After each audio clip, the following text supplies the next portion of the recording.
Mr. Manish Wadhwa is here among us. I'll request you all to kindly rise up on your places and please give a round of applause for our guest of the day, Mr. Manish Wadhwa. So Mr. Manish Wadhwa is known for his charismatic voice, commanding performances that leave deep imprint on the audience. Please put your hands together once again for Mr. Manish Wadhwa, ladies and gentlemen. Sir, we are really honored and pleasure to have you over here at 5th Chandigarh Music and Film Festival in association with Chandigarh University. Please take your seat. Also, I'll welcome Mr. Nipun Vasudev for the insightful session with Mr. Manish Wadhwa. Over to you, bro. मेरा अपना शहर है भाई. मैं Chandigarh Shishu Niketan senior model high school 22C से पढ़ा हूँ और यहाँ से मैंने बॉम्बे शिफ्ट किया था. मैं चंडीगढ़ यूनिवर्सिटी से ही पास हो सकता था लेकिन सारी फैमिली मुंबई चली गई. मैं हूँ अम्बाला से लेकिन मेरी पढ़ाई यहाँ चल रही थी. मेरी नानी यहाँ है तो मेरा दौरा मेरा फेवरेट है चंडीगढ़. बहुत ही वंडरफुल सर, बहुत अच्छे किरदार आपने किए, बहुत कुछ सीखने को आपसे मिलता है. मैं आपकी जर्नी में चाहूँगा कि जब एक आदमी दूसरा सपना देखता है कि मुझे क्रिकेटर बनना है, आपने वो सपना देखा, आपने अकेडमी ज्वाइन करी और सडनली लाइफ में एक चेंज आता है कि वो सपना पूरा नहीं होता और आप आते हो एक्टिंग फील्ड में. अदाकारी भी बहुत मुश्किल है, बहुत ज़्यादा. उसमें भी बेसिक से आपको शुरुआत करनी पड़ती है, जीरो से शुरुआत करनी पड़ती है. क्रिकेट का वो सफ़र 17-18 साल की उम्र में छोड़कर एक्टिंग में कैसे आया? मैं आपको ये बता दूं कि मैं एक्टर ही बनना चाहता था. क्रिकेट तो मेरा एक सपोर्ट था साथ में. हाँ, इसीलिए मैंने क्रिकेट से साइड ले लिया क्योंकि जब आप एक चीज़ के लिए एक पूरी तरह से लग जाते हैं तो एक्टर तो बचपन से ही था कि मुझे सिर्फ एक्टर बनना है. वो साथ साथ में एक चलो एक खेल एक गेम होनी चाहिए.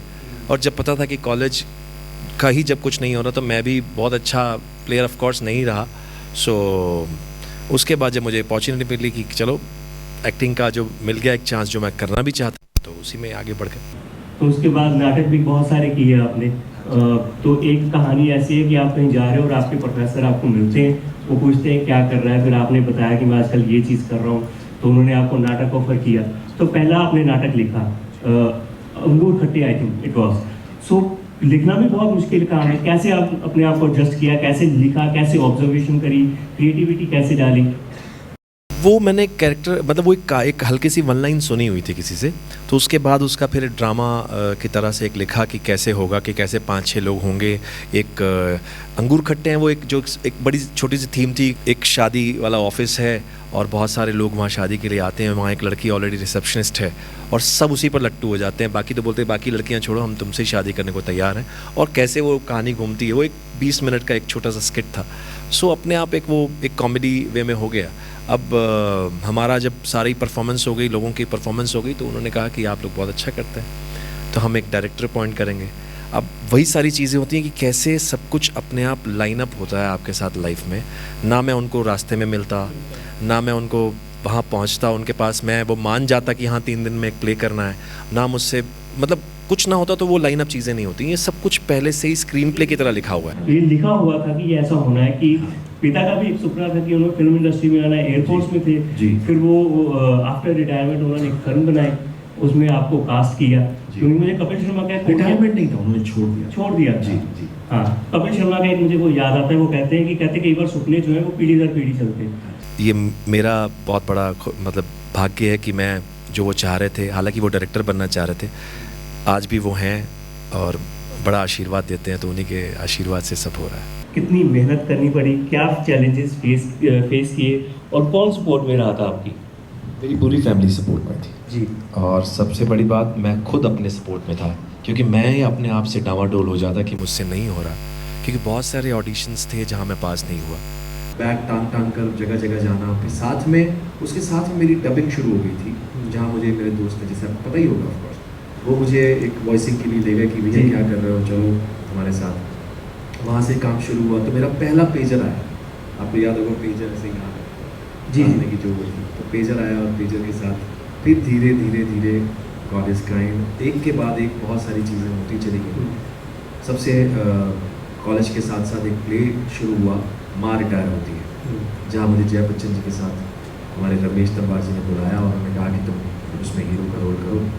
सो वहाँ से धीरे धीरे धीरे लाइन जो है चेंज होती चली गई.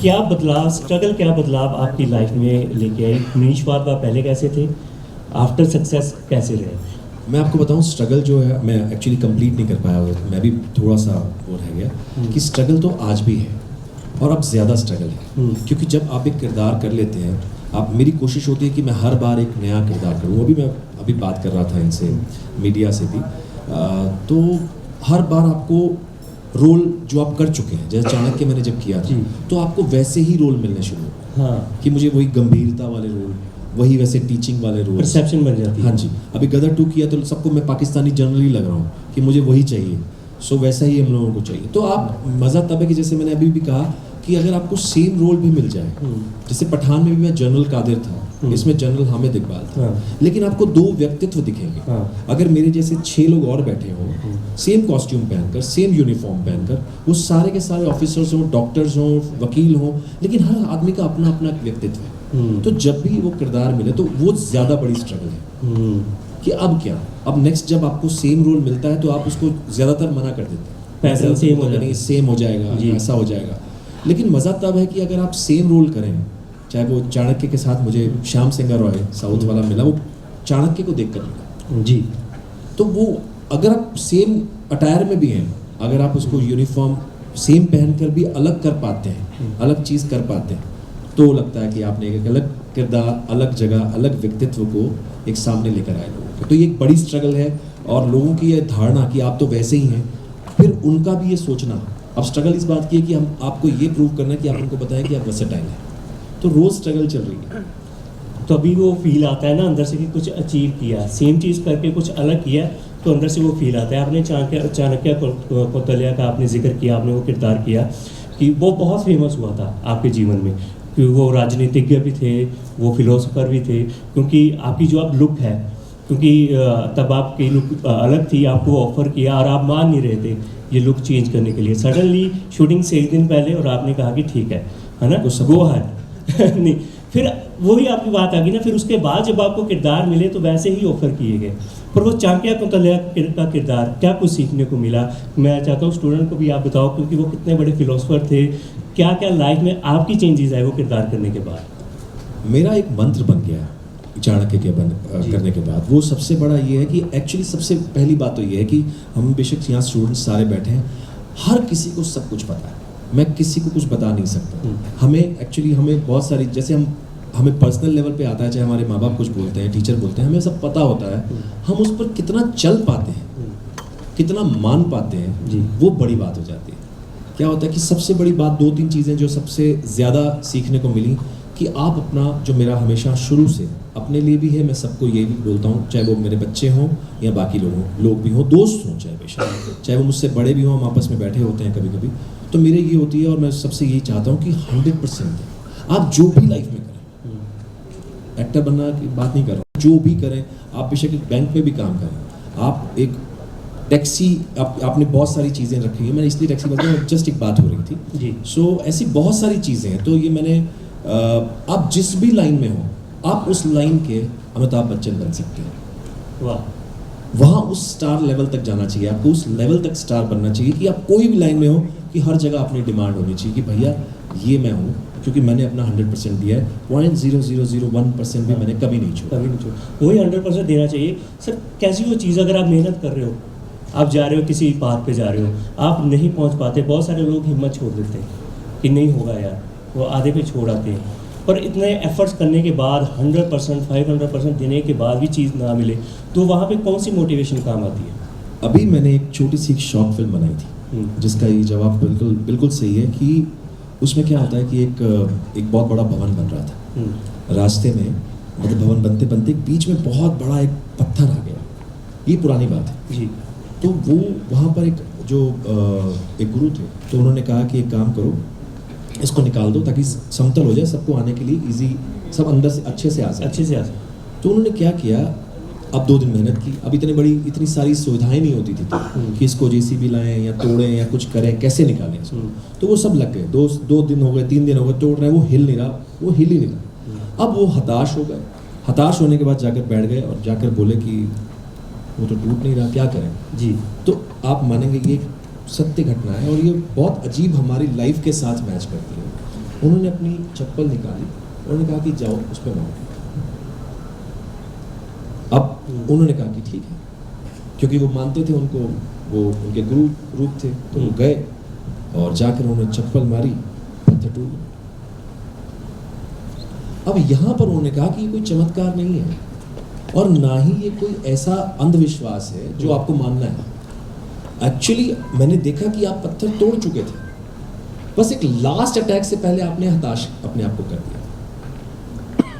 तो ये आपके सवाल का जवाब है, हम एक्चुअली पहुंच चुके होते हैं, बस पहुंचते ही सोचते हैं नहीं अब नहीं हो पाए। तो वो चप्पल ने सिर्फ उतना ही काम किया था। चप्पल कोई पत्थर नहीं तोड़ सकता, ना ही कोई ये अंधविश्वास है। ये सिर्फ ये था कि आप अपनी हिम्मत ना हारें, लास्ट तक अटैक करते रहें। वो 100% टूटेगा, वो 100% मिलेगा, आप 100% उस जगह पर पहुंचेंगे। लेकिन फिर आपकी वो कोशिश है, आप पत्थर पे ही मारें, यानी जो आपकी 100% कोशिश है वो 100% रहे। वो यहाँ वहाँ रह गया, मैं वहाँ चला गया, मुझे ये काम था, मेरा ऐसा हो गया, मुझे भी ये प्रॉब्लम, मैंने कहा ना वो 0.001% भी कमी नहीं होनी चाहिए। फिर वो लगना चाहिए कि हाँ भाई मैंने पूरा एग्ज़ाम लिखा है और सारे के सारे मार्क्स मुझे मिले, फिर ही वो आप सिल्वर लाइन क्रॉस कर पाते हो। सो गदर 2 में आपने किरदार किया पाकिस्तानी जनरल का, बहुत फेमस रहा। गदर 1 सबने देखी होगी। जब फ्रेंचाइजी फिल्म बनती है ना तो लोगों को एक्सपेक्टेशंस होती हैं पिछले किरदारों से। ऑब्वियस है अमरीश पुरी लेजेंड है, जब भी गदर जैसी फ्रेंचाइजी की बात आएगी तो अमरीश पुरी का नाम सैर फहरिस्त होगा। तो उनके शूज़ में फिट आना, लोगों की एक्सपेक्टेशन भी होती है, ये भी डर होता है कि यार लोग तो अमरीश पुरी जैसा एक्सपेक्ट करेंगे मुझसे। तो वो आपने किया भी, फिल्म सुपर डुपर हिट भी हुई। तो कितना मुश्किल था आपके लिए उस वक्त कि आपके सामने एक ऐसा चैलेंज है कि लोगों को उससे ज़्यादा देखना, लोगों ने वो देखा हुआ है ऑलरेडी, पर उससे ज़्यादा आप देखना है आप तो कैसा रहा आपके लिए? मैं आपको एक चीज़ बताऊं, मैं शुरुआत में मुझसे यही कहा गया, जब मैं मिला उनसे, अनिल जी से भी मिला, सनी पाजी से भी मिला, तो यही बात उन्होंने मेरे सामने रखी कि हमारे लिए बहुत बड़ा चैलेंज था कि अब विलन कौन होगा। सो क्योंकि सबकी जो एक वो बनी हुई है कि हम अमरीश जी को देख चुके हैं उस रोल में, एक विलन के रोल में, तो अब यहाँ इस गदर 2 में कौन होगा, तो आपको लगता है कि आप कर पाएंगे। मैं आपको अब बस मैंने उतना ही उस दिन तक ही सवाल सुना था, उसके बाद मैंने ये नहीं सोचा कि मुझे क्या करना है। अगर मैं चैलेंज मान लेता उस चीज़ को, क्योंकि मेरे हो सकता है हर आदमी का अपना अपना एक तरीका है, कई लोग चैलेंज मान के आगे बढ़ते हैं, मैं ये चैलेंज मान के नहीं, मुझे ये था कि मेरे पास जितना रोल है, जितना जैसा मेरा रोल है, मैं उसको अच्छे से अगर निभा गया, क्योंकि वो राइटर ने भी मेहनत की हुई है, डायरेक्टर भी कर रहे हैं, सनी पाजी भी गाइड कर रहे हैं, अगर मैं उतना भी कर गया तो वो अपने आप पहुंच जाएगा। कि लाइन जो है अपने किसी की मिटाई नहीं, क्योंकि अमरीश जी ने खुद ही अपना आशीर्वाद दे के रखा हुआ था कि बेटा जा जी ले अपनी ज़िंदगी। सो यही करते करते कि मैंने कहा चलो अब जैसा भी जो है उसको वैसा कर दें, अगर वैसा हो गया, ईश्वर की कृपा रही और चीज़ें अपने आप बन गई। बहुत पसंद किया गया, चाहे वो बाजीराव मस्तानी में वो किरदार हो, हमेशा जो भी आपको किरदार मिलता है कैसे अपने आप को प्रिपेयर करते हो, कैसे उसकी डीप तक जाते हो कि आपको कोई भी टास्क मिले ना कि मुझे ये टास्क मिला है, मुझे 100% देना है। कई बार क्या होता है कि वो अचीवमेंट की वो आ जाती है, मैंने ये कर दिया, वो सेटिस्फैक्शन आ जाती है, उसको भुला के, उस चीज़ को भुला के कई लोग क्या होते हैं इसलिए लाइफ में आगे नहीं बढ़ पाते, पिछली सफलता को लेके वो सर में चढ़ी होती है, फिर वो जो है वो फेड आउट हो जाता है करियर, वो उतना ही रह जाता है। वो पिछली चीज़ को भुला के आगे कैसे बढ़ना? मेरा अपना ये मैं आज भी सेट पर जाता हूँ, आप मानेंगे, मैं हमेशा अपना शॉट ऐसे देता हूँ जैसे ये ज़िंदगी का मेरा पहला शॉट है। मैं फर्स्ट टाइम ये काम कर रहा हूँ, जिस दिन मेरे अंदर ये आ गया कि अरे ये शॉट है चलो कर लेते हैं, तो फिर वो अपने आप डाउनफॉल शुरू हो जाएगा। जब आपके अंदर ये आ जाएगा कि this is my first shot, बेशक आपको पता हो, लेकिन आप इस चीज़ को बिल्कुल एकदम, क्योंकि वहाँ पर कैमरामैन होते हैं, डायरेक्टर होते हैं, बाकी साउंड रिकॉर्डिस्ट होते हैं, बाकी स्पॉट बॉयज़ होते हैं, मतलब मैं एकदम उस पर आ गया हूँ, सबकी नज़रें आप पर गड़ी होती हैं, सब आपको देख रहे होते हैं कि आप क्या कर रहे हैं, क्योंकि मोस्टली ज़्यादातर लोग वही करना चाहते थे। हमारी लाइन में जब हम वहाँ पहुँचते हैं ज़्यादातर लोग एक्टर बनने आए होते हैं। ये पुरानी अब तो शायद अब तो बहुत सारे अलग अलग वो खुल गए हैं, पहले ही होता था कि सब एक्टर बनना चाहते हैं। तो अब ये सारी नज़रें जब आप पर गड़ी हुई हैं तो आपको इमीडिएट समझ में आ जाता है कि आप क्या कर रहे हैं। अगर आपने ज़रा भी थोड़ा सा वही वाली बात आ गई ना कि आपने एग्ज़ाम में ज़रा भी इतना सा लिखा, ज़रा सा भी वो छोटा सा भी यहाँ वहाँ अपने आप को थोड़ा सा दिखाने की कोशिश की, तो आप अपने आप माइनस में जाना शुरू कर देते हैं। आप जितना जैसा वो है उसको वैसे का वैसा करें। पेशवा की बात कर रहे थे आप, पेशवा बाजीराव की बात कर रहे थे, यहाँ उसी वक्त मेरा कंस शुरू हो रहा था। पेशवा बाजीराव में मुझे रोमांस करने को मिला, जहाँ मैं रोमांस भी कर रहा था, बेटे को भी सिखा रहा हूँ, एक अलग कैरेक्टर था, बहुत कमाल कैरेक्टर था। और इमीडिएट मुझे कंस करना था जहाँ वो एंटरटेनिंग विलन है, तो मेरी साथ में शूटिंग चल रही थी। मैं सुबह पेशवा करके जाता था और दोपहर को जाके कंस Simultaneously वो चल रहा साथ में चल रहा था। तो आप वो कम से कम 1.5 से 2 महीने मैंने साथ में किया, क्योंकि वो बंद हो रहा था और ये शुरू होने वाला था।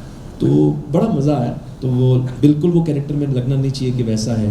हालांकि कंस कभी गंजा नहीं होता, तो वो भी एक टास्क था कि अब लोग एक्सेप्ट कैसे करेंगे।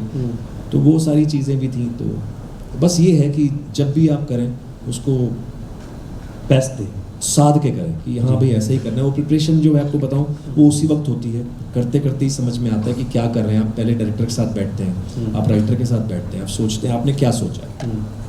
मतलब बड़ी छोटी सी बात बताऊँगी कि डायरेक्टर जितना चाहता है जी, हम क्या सोचते हैं कि मैं चाणक्य की प्रतिज्ञा की बात करता हूँ। चाणक्य की प्रतिज्ञा मुझे मिली और मुझसे वो पेज आ गया मेरे पास कि आपने देखी होगी शायद, बाल पकड़ कर बोलते हैं कि वो प्रतिज्ञा जैसे हाँ, भगवान की yes, थी वैसे चाणक्य जी की जी थी। जी।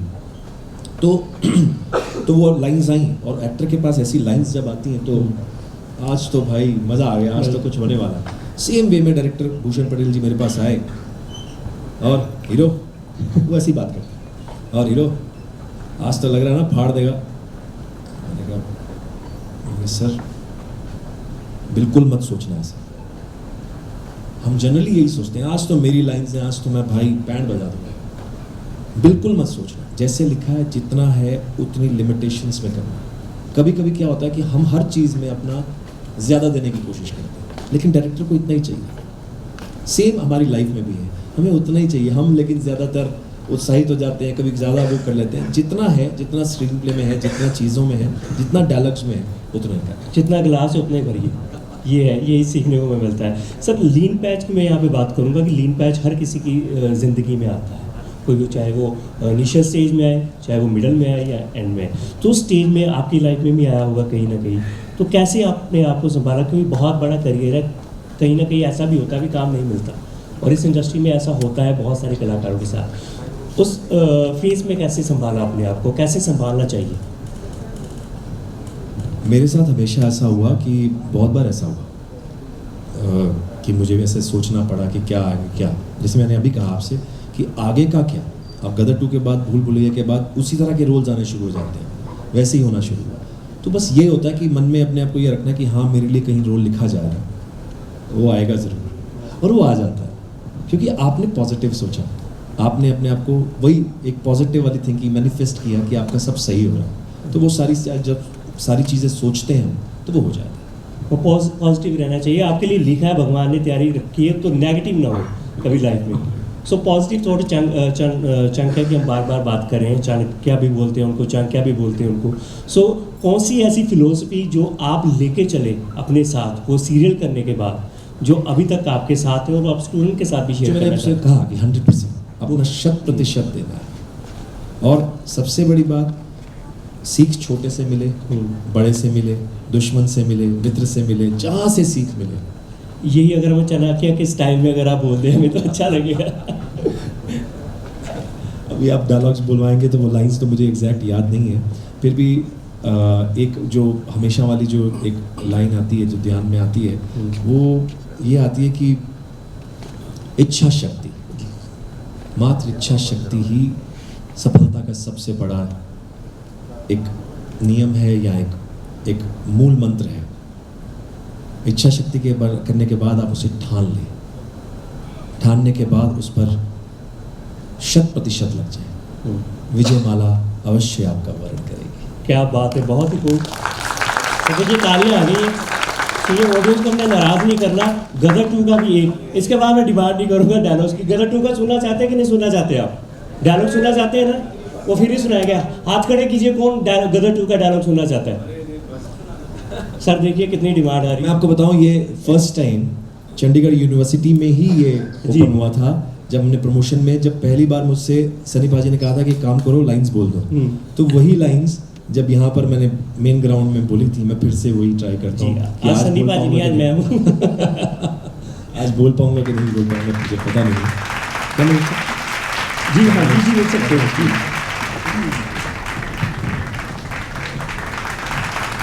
क्या आप में से किसी को सनी पाजी की लाइंस याद है?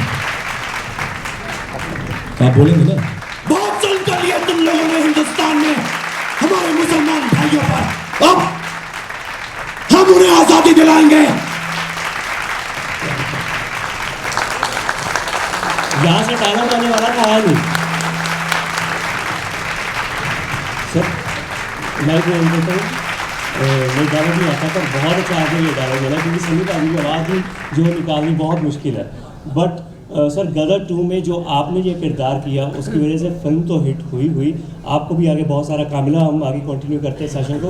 ये सनी भाई ये डायलॉग किसी को नहीं आता। अरे किससे आजादी दिलाओगे, किससे आज़ादी दिलाओगे? आपने वैसा, क्योंकि तलफ़ुज़ भी वैसा चाहिए, वैसा रूप भी चाहिए, तो कैसी तैयारियां रही आपकी? कुछ भी नहीं रही, मैं आपको सच बताऊं, क्योंकि बहुत लास्ट मोमेंट पर मैं कास्ट हुआ था और सब कुछ हो चुका था, ये भी आपको पता होगा, सब कुछ सारी चीज़ें आ गई थी, डेट्स भी आ गई थी, और उसके बाद इमीडिएट कहा कि आपकी 10 से 12 दिन में शूटिंग है। तो प्रिपरेशन के नाम पर ऐसा कुछ था नहीं है, सच में आपको बताऊँ। सिर्फ एक वो जो इनफैक्ट वो लुक पर ही काम हो रहा था कि एक काम करते हैं, उसमें मस्टैच रख लेते हैं, यहाँ एक हल्का सा कट दे देते हैं, और सिगार वगैरह का जो एड ऑन था वो सारी चीज़ें होती चली गई। और उसके बाद जब मैं पहले दिन वहाँ पहुँचा लखनऊ में, तो पहले ही दिन अनिल शर्मा जी ने मुझे ये सीन दे दिया। वो मेरी परीक्षा थी, मैं आपको बताऊँ। मुझे ऐसा अब फील होता है कि वो मेरी परीक्षा इसलिए थी कि आपको जब पहला ही ये सीन मिल जाता है, अगर आप बाई चांस उसमें थोड़ा सा भी कुछ गड़बड़ कर जाते हैं तो इमीडिएट आप कास्ट चेंज हो सकती है, तो आप किसी और को बुला लेंगे कि नहीं बोल पाया। तो हमने फेथ तो रखा है, विश्वास तो रखा है, लेकिन आप मानेंगे जब पहली लाइन बोलने के बाद ही पहली दूसरी तीसरा जब चला गया, उसके बाद अगले दिन वो मेरी सारी लाइंस पूरी यूनिट रिपीट कर रही थी। बड़े मौके पर आया है तू, आज भी जब मैं पहुंचता हूँ मुझसे यही बात करते हैं, बड़े मौके। तो सर इस सेशन बहुत ही वंडरफुल सेशन रहा, पर मैं लास्ट में ये कहना चाहता हूँ, लास्ट बट नॉट लीस्ट, आप अपनी लाइफ में कोई निचोड़ निकाल के स्टूडेंट को कोई मोटिवेशन देना चाहते हो कि जो आप अभी तक लेके चलते हो? सर बता दूंगी, इनको सब पता है, मैं सच बता रहा हूँ, आज सबको सब कुछ पता है। आज हमारे पास सबसे बड़ी चीज़ ये टाइम बॉम्ब हमारे पास है। जब ये टाइम बॉम्ब हमारे पास होता है तो हमें सब कुछ पता होता है जी। तो अब तो AI भी आ गया है, बहुत सारी चीज़ें और भी हैं, लेकिन एक बात बताऊं, AI बनाने वाले भी, ये बनाने वाले भी हम ह्यूमन ही हैं, तो हम इससे ऊपर हैं जी, हम इससे ज़्यादा अच्छा कर सकते हैं और हमेशा करते भी हैं। तो बस यही है कि जो करना है 100% करना है, सोच समझ कर करना है, और बहुत आगे तक जाने के लिए सोचना है, मैनिफेस्ट अच्छा करना है, हर चीज़ पॉजिटिव रहना है। और ध्यान जो है ना, वो कोई भी काम करते हो, मैंने कहा ना, कोई भी, अगर मैं यहाँ बैठा हूँ और मैं सोच रहा हूँ कोई और के बारे में, तो मैं शायद ये बोल नहीं पाऊँगा ये सारी चीज़ें। तो सेम चीज़ें हर चीज़ के लिए लागू होती हैं जब हम कोई भी काम करें। बस यही है, और बाकी बस एक सबसे है कि अगर आप मुझसे कुछ पूछना चाहते हैं तो प्लीज़ पूछ। एनीबॉडी फ्रॉम ऑडियंस कोई भी सवाल पूछना चाहते हैं मनीष जी से?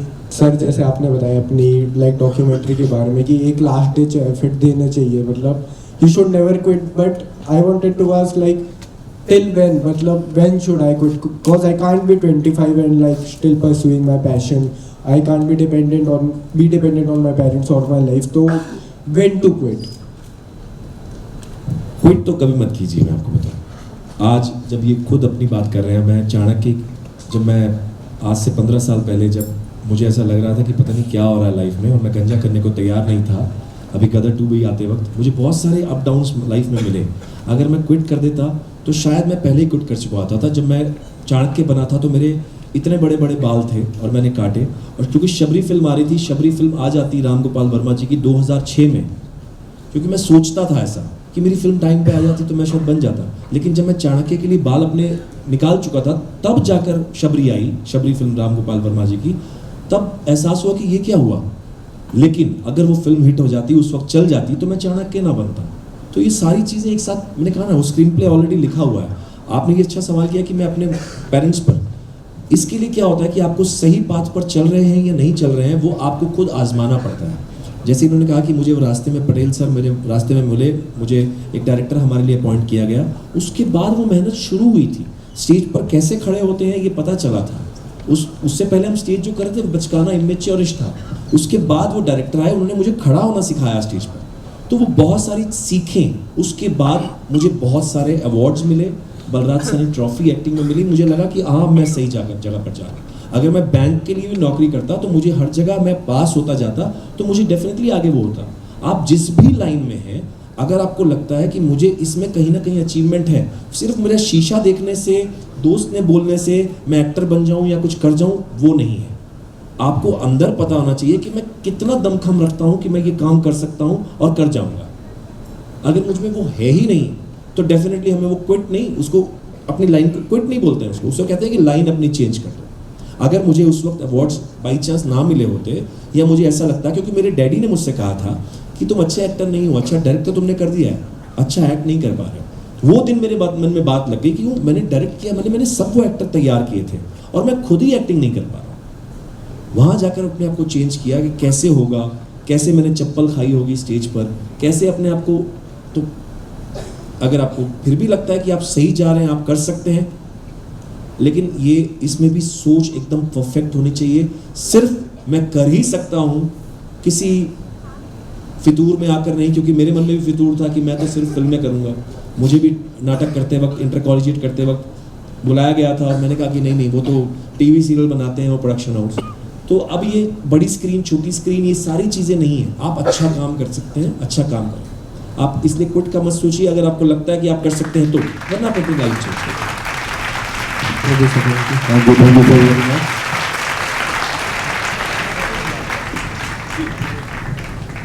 हेलो मनीष सर, मेरा सौभाग्य और मेरा ऑर्डर है कि मैं आपको रूबरू देख पा रहा हूँ।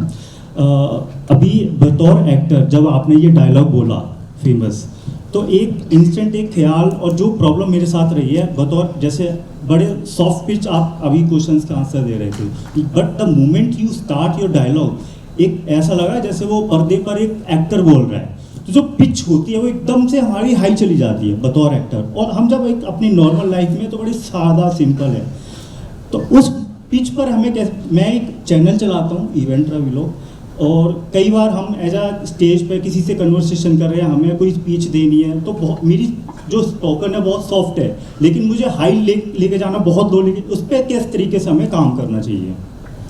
अभी जो आपने कहा ना, वो कैरेक्टर वैसा था, वो कैरेक्टर था हामिद इकबाल का, और वहाँ ये था कि वो सनी पाजी खड़ा है, वो लास्ट रो में। अगर ये माइक मेरे पास नहीं है और मैं बोलूं बहुत सुन कर लिया तुम लोगों ने, तो मुझे ये पिच पे बोलना पड़ेगा ताकि मेरी आवाज वहां पहुंचे। लेकिन जब ये यहीं खड़े होते सनी पाजी, तो मैं बोलता बहुत सुन कर लिया तुम लोगों ने हिंदुस्तान में। तो ये पिच पे आपको ये सोच के काम करना पड़ेगा, तो ये पिच पर आपको ये सोच कर काम करना पड़ेगा कि कितनी दूर है, कितना जरूरी है। जब मैं इनसे बात करूंगा, अगर ये माइक ना भी होता तो हम ये बात कर लेते हैं आराम से, तो हम ऐसे बात करते हैं। लेकिन क्योंकि ये आप सबको चाहिए, तो ये माइक दिया गया, तो ये पिच का काम कर रहा है कि मेरी आवाज़ वो लास्ट रो तक भी पहुंचे।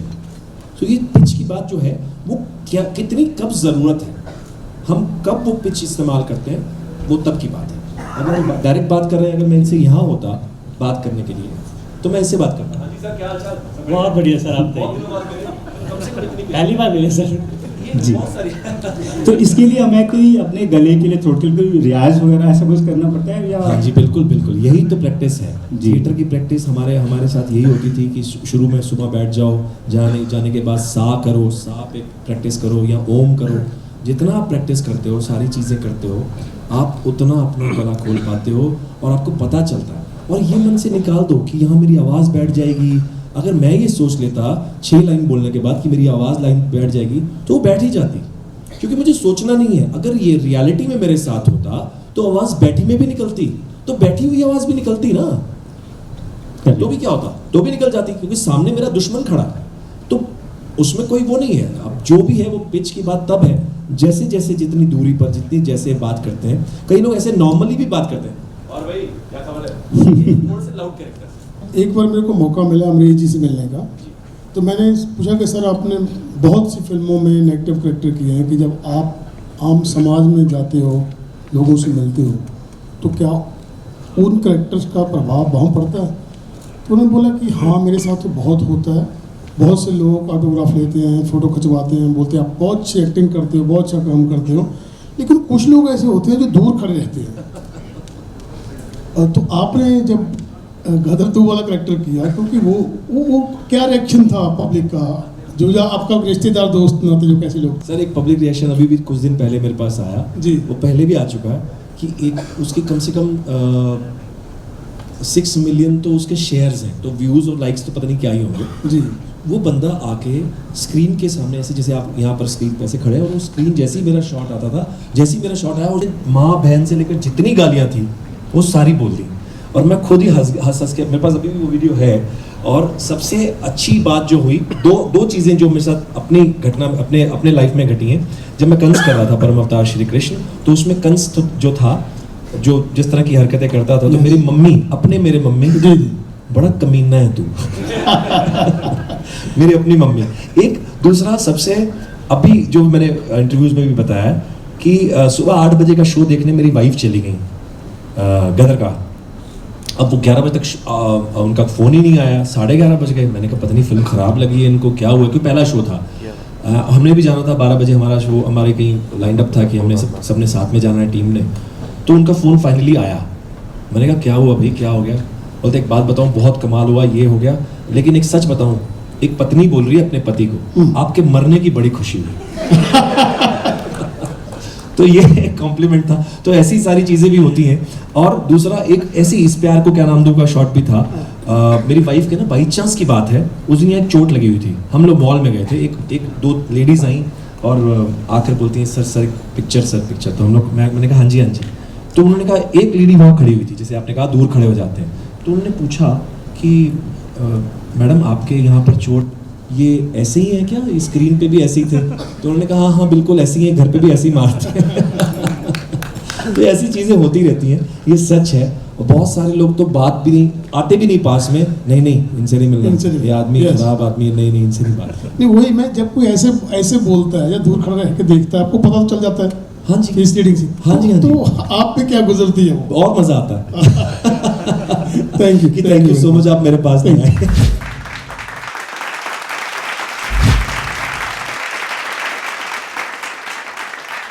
एंजॉय भी किया है, तो हमारे सामने है, we should not hesitate or refrain from showing our love to him.